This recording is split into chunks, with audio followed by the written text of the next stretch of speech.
Bonjour et bienvenue sur la mécanique universelle. Alors aujourd'hui nous sommes le lundi 27 décembre 2021 et je continue ma lecture de Vie et doctrine des philosophes de Will Durant et sa femme d'ailleurs. Euh, et plus précisément la partie qui travaille sur Herbert Spencer. Alors là, je suis au chapitre 2, l'évolution, sachant que Herbert Spencer s'est intéressé donc à l'évolution de l'humanité, a essayé de rassembler l'ensemble de toutes les connaissances sur, sur l'évolution et voilà, de démontrer sans doute, hein, parce que je n'ai pas lu Spencer, je découvre ce philosophe euh, grâce à Will Durant, qui est aussi un philosophe américain et très intéressant dans, dans son analyse des, des philosophes. Voilà, alors sur l'évolution, après avoir signalé l'inconnaissable, la philosophie s'en désintéresse et porte toute son attention sur ce qui peut être connu. Alors effectivement, à partir de Kant, vraisemblablement, et jusqu'à maintenant, une grande partie de la philosophie, la plus grande partie de la philosophie, s'est détournée de l'inconnaissable, c'est-à-dire du divin, de la métaphysique, de tout ce qui peut, qu'est-ce qu'il peut y avoir après la vie, est-ce qu'il y a du divin dans le monde, est-ce que le monde a été créé par une puissance supérieure, etc. Et pour s'intéresser surtout au phénomène, à la phénoménologie en somme. Mais tous les grands philosophes n'ont pas éteint le côté de l'inconnaissable. Pour eux, il était là, il était présent, et je pense que c'est le cas aussi pour Husserl, par exemple, et pour la plupart des philosophes vraiment qui s'intéressent à l'évolution, ont mis de côté simplement le côté de l'inconnaissable, le côté du divin possible, mais sans le renier, sans en faire euh, quelque chose qui n'existe pas.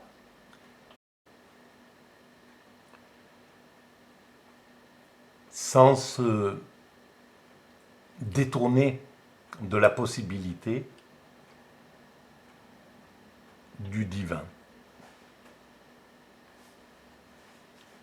La métaphysique est un mirage, comme le dit Michelet. C'est l'art de se griser méthodiquement. Le véritable objet et le rôle de la philosophie est de totaliser et d'unifier les résultats de la science.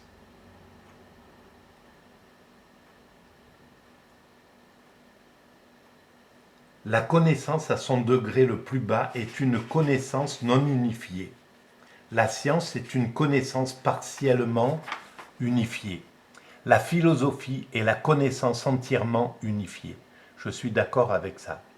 Euh, une unification aussi complète demande un principe large et universel qui inclura toute l'expérience et décrira les traits essentiels de toute connaissance. Existe-t-il un principe de ce genre? Voilà ce que dit Will Durant.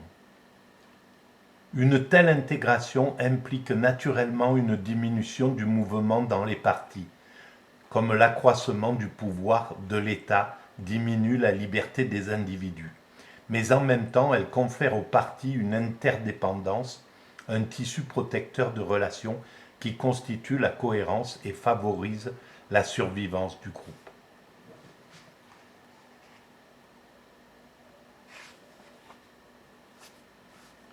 Tout ce qui se passe de la diffusion à l'intégration et à l'unité, et d'une simplicité homogène à une complexité différenciée.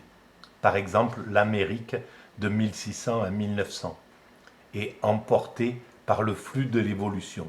Tout ce qui retourne de l'intégration à la diffusion, de la complexité à la simplicité. Par exemple, l'Europe de 200 à 600 après Jésus-Christ est emportée par le reflux de la dissolution. Non content de cette formule synthétique, Spencer s'efforce de montrer comment elle découle par une inévitable nécessité de l'action naturelle des forces mécaniques. Il y a tout d'abord une certaine instabilité de l'homogène, c'est-à-dire que des parties similaires ne peuvent rester telles bien longtemps parce qu'elles sont inégalement soumises à l'action des forces externes. Les parties superficielles, par exemple, sont plus vite attaquées, telles des villes situées le long du littoral en temps de guerre, et la variété des occupations transforme des hommes semblables en incarnations variées de 100 professions et métiers. Il y a aussi une multiplication des effets. Une seule cause peut produire une foule de résultats des plus divers et contribuer à différencier le monde. Un mot malheureux de Marie-Antoinette, une dépêche falsifiée à Ems ou un vent contraire à Salamine peuvent jouer un rôle considérable dans l'histoire. Sauf que là, c'est inscrit dans le processus historique. C'est pas un mot malheureux, c'est un mot malheureux, mais il fallait qu'il soit là, ce mot malheureux, pour qu'on passe qu'on se hisse sur un nouveau palier, qu'il y ait une révolution, que le monde passe sur un autre mode que l'aristocratie. Et donc, ça fait partie du processus. Et puis, il y a la loi de séparation. Les parties d'un tout relativement homogène étant dispersées dans des milieux différents, sont transformées par leurs divers entourages en produits dissemblables. On voit des Anglais devenir Américains, Canadiens ou Australiens, suivant le génie des lieux. C'est de ces multiples façons que les forces de la nature produisent la diversité de ce monde en évolution. Enfin et inévitablement, l'équilibre se réalise. Tout mouvement étant un mouvement soumis à une résistance doit tôt ou tard s'arrêter. Toute oscillation rythmique, donc voilà, c'est quand je dis l'humanité est destinée à atteindre son ultime perfection, c'est là où le mouvement s'arrête. C'est cette ultime perfection. Mais le mouvement est nécessaire tant qu'elle n'a pas atteint, tant que l'humanité n'a pas atteint cette ultime perfection. Parce qu'elle doit construire l'ensemble de ce cocon dans lequel pourra s'épanouir cette perfection. Donc, au point de vue technique, il faut que l'humanité soit entièrement autonome, entièrement propre, entièrement écologique, entièrement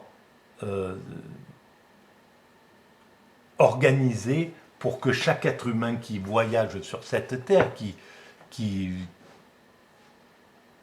marche sur cette planète, puisse trouver un gîte, le couvert, enfin voilà, que l'humanité soit entièrement dédiée aux êtres humains qui y vivent. Et c'est une chose vers laquelle on va. Il faudra encore des siècles certainement, mais on ne peut pas ne pas y arriver. Si c'est l'homme progressivement construit cela. Et en même temps, il faudra qu'il déconstruise l'animal qui a en l'homme, le prédateur, le violent, le méchant, celui qui peut abuser ses congénères, s'affirmer au détriment de ses congénères. Donc tout ça aussi, on est en train de le déconstruire. Il faudra que l'homme soit entièrement pacifié pour vivre dans un monde parfait, dans un monde qui a atteint son ultime perfection. Il faudra qu'il n'y ait plus aucun danger pour lui, quoique lorsqu'il circule sur cette planète. Donc ça nécessite tout un temps encore d'énergie constructrice.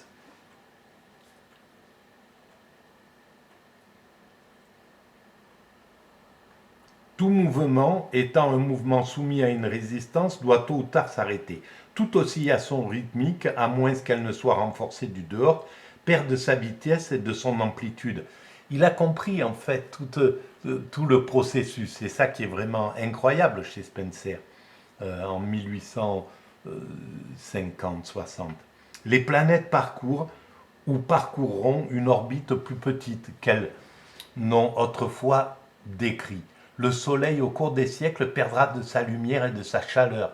L'action des marées retardera la rotation de la Terre. Ce globe qui palpite et résonne de millions de mouvements et qui déborde d'une exubérance de vitalité féconde, se manifestant sous des millions de formes, verra quelques jours le mouvement se ralentir dans son orbite et dans ses parties. Le sang coulera moins chaud et plus lent dans nos veines desséchées. Nous ne serons plus pressés comme des races qui se meurent. Nous penserons au ciel comme à un lieu de repos et non de vie. Nous rêverons de nirvana. C'est incroyable ce qui est écrit là-dessus. Alors je ne sais pas si c'est Will Durant qui l'interprète de la part de Herbert Spencer ou si c'est Herbert Spencer qui parle de nirvana. Mais évidemment, nous allons vers ce nirvana, c'est évident. Alors, ce qui est curieux, c'est que ça viendra avant que la planète se refroidisse, que le Soleil que la Terre arrête sa rotation, etc. Donc l'humanité atteindra sa perfection bien avant que la destruction se fasse par les planètes, par le ciel, etc. Et donc, pour lui, il y avait cette peur.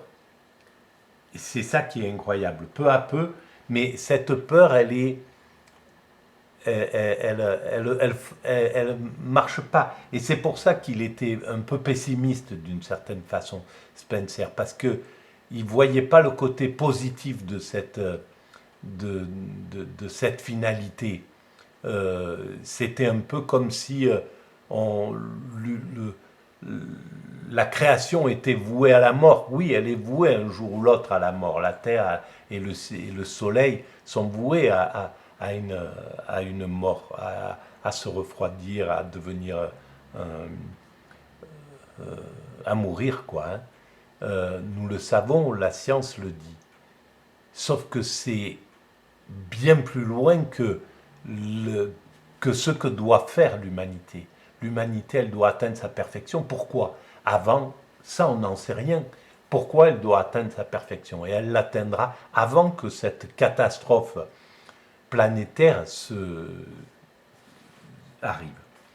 Les sociétés se désagrégeront, les masses émigreront, les cités s'évanouiront dans le sombre hinterland de la vie paysanne. Aucun gouvernement ne sera assez puissant pour maintenir ensemble les partis relâchés.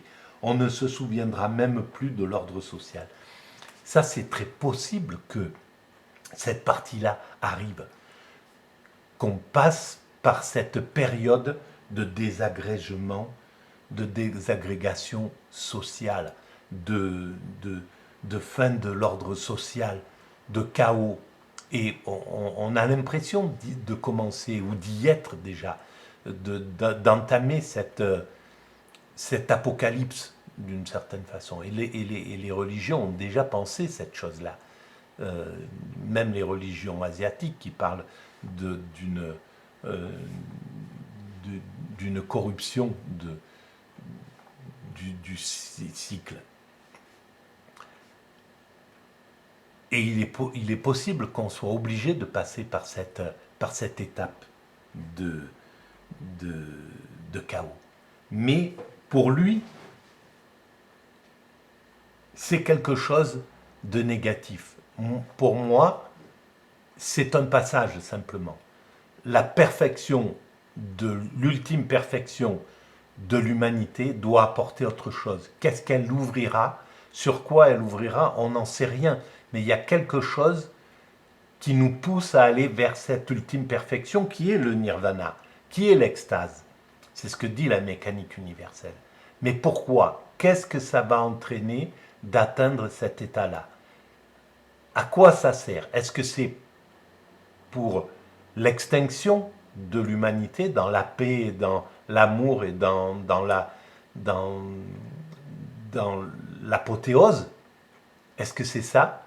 Ou est-ce que ça ouvre d'autres portes? Est-ce que c'est pourquoi on devrait aller dans cet état-là? À quoi sert d'atteindre cet état?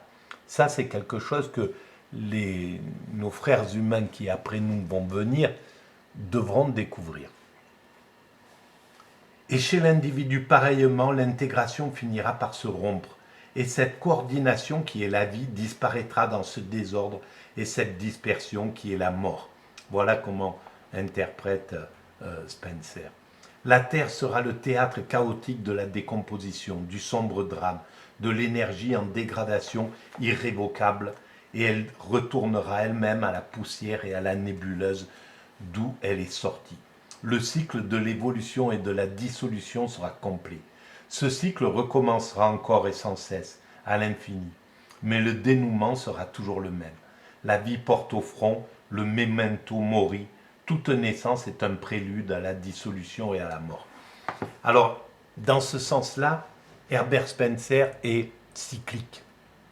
Il est plus proche, justement, c'est pour ça qu'il parle du nirvana, et non pas de l'extase, qui serait, ou de la béatitude, qui serait la logique de la pensée linéaire occidentale. Alors oui, si on pense à cet ordre-là, il y a cette corruption, il y a cette fin. Mais à ce moment-là, et c'est peut-être la différence entre la pensée asiatique, la philosophie asiatique qui est cyclique, elle ne peut pas être totalement optimiste. Parce que si c'est un cycle, il n'y a pas de quoi être heureux parce qu'il n'y a pas de dénouement. Si dans l'autre sens, le sens juif de l'évolution vers l'apothéose, la rencontre avec Dieu, si on se retrouve dans cet état-là, dans cette extase d'amour, ça ouvre une autre perspective, ça ouvre un paradis, ça ouvre quelque chose de différent. Et c'est peut-être là la différence psychique entre une sorte de fatalisme asiatique et une sorte d'espoir des monothéismes, prodigués par les monothéismes. Je ne sais pas, hein, c'est juste un point de vue.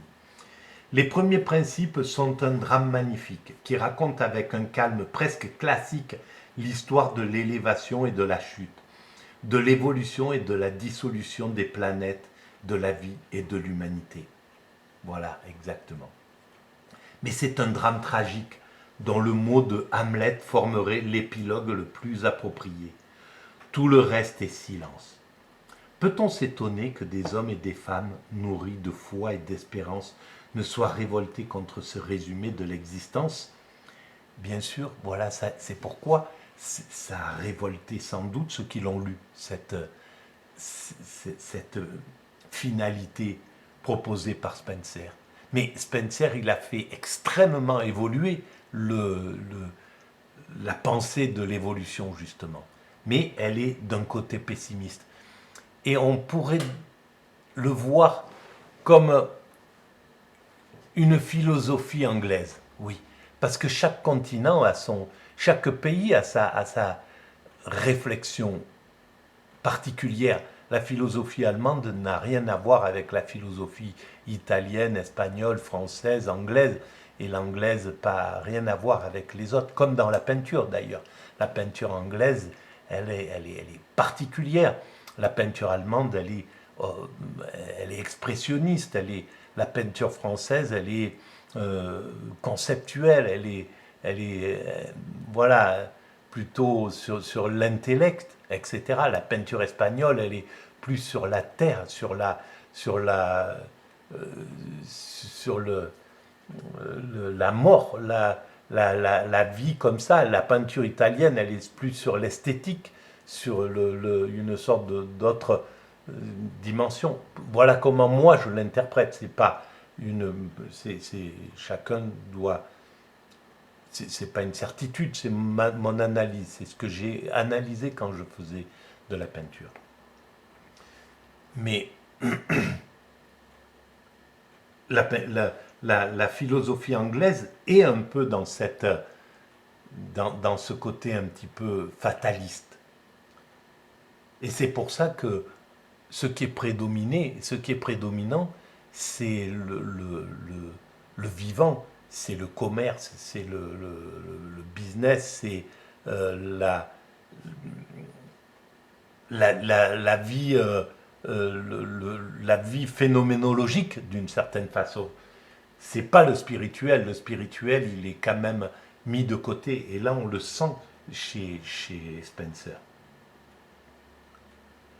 Peut-on s'étonner donc que des hommes et des femmes nourris de foi et d'espérance se soient révoltés contre ce résumé de l'existence?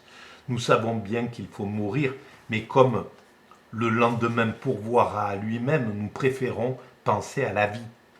Il y avait chez Spencer un sentiment presque semblable à celui de Schopenhauer, de la futilité de l'effort humain. Et tous les deux étaient intéressés par la philosophie asiatique. Donc il y a une logique dans ce qui a été dit précédemment. À la fin de sa carrière glorieuse, il déclara que pour lui, la vie ne valait pas la peine d'être vécue. Et ça, c'est quand même incroyable, c'est terrible, parce qu'il fait une œuvre magistrale, et au lieu d'écrire comme Kant, Er ist gut, à la fin de son existence, tout est bien, tout est parfait, quelque chose qui est positif, eh ben, il est dans ce négatif. Et j'ai écrit à côté, seule la foi aide le philosophe. Et c'est clair, c'est le spirituel qui permet de ne pas tomber dans... Pourquoi? Comment pouvoir dire après avoir fait tant d'efforts, après avoir voué sa vie à l'évolution, dire la vie ne vaut pas la peine d'être vécue? C'est même absurde, et c'est juste ce manque de foi, ce manque de Dieu qui fait que cette phrase arrive. Parce que toute sa carrière montre l'inverse, mais la finalité en arrive à être celle-ci. Il avait la maladie du philosophe. Il voyait les choses de si loin que les côtés plaisants et les couleurs chatoyantes de l'existence lui échappaient.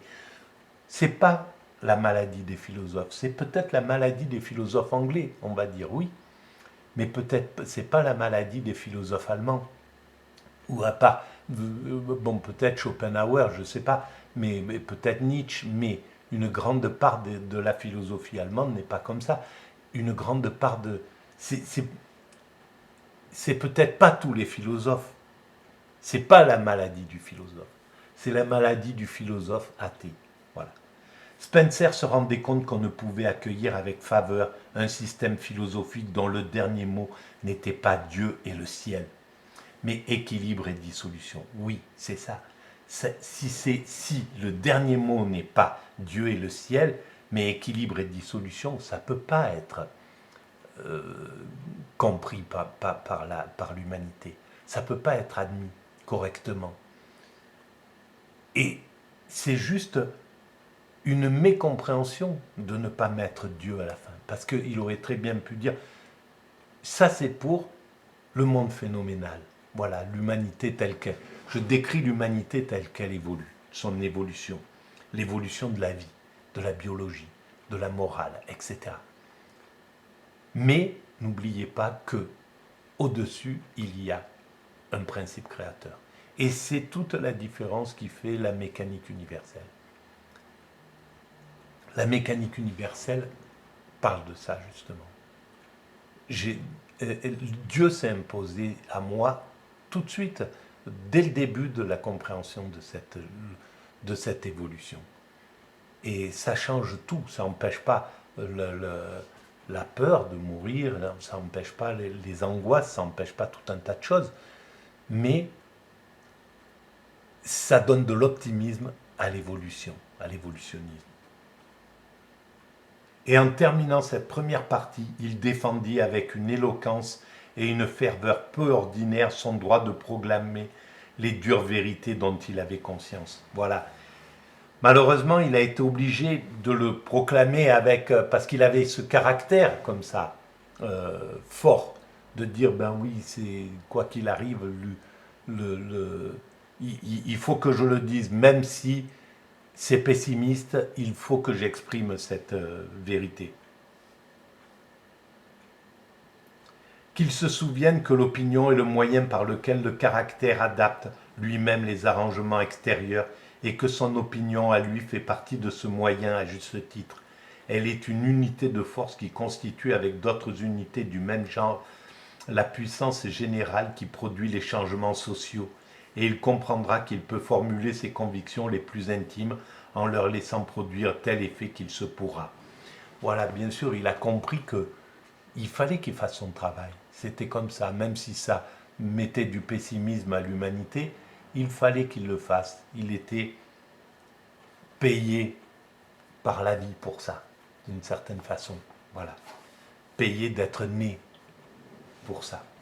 Il peut avec raison, comme n'importe quel autre être humain, se considérer comme un des innombrables agents au service de la cause inconnue. Et lorsque la cause inconnue fait naître en lui une certaine croyance, il est par là même autorisé à la professer et à y conformer ses actes. L'homme sage ne considérera donc pas la foi qui est en lui comme chose adventice. La haute vérité qu'il voit, il la proclamera sans peur, sachant bien que, quoi qu'il arrive, il remplit dans la vie son véritable rôle, sachant que, s'il peut effectuer le changement qu'il a en vue, ce sera bien, sinon ce sera bien quand même, quoique moins bien. C'est quand même incroyable, cette pensée. Voilà, alors on va s'arrêter là pour cette fois-ci et on continuera sur une autre vidéo. Merci.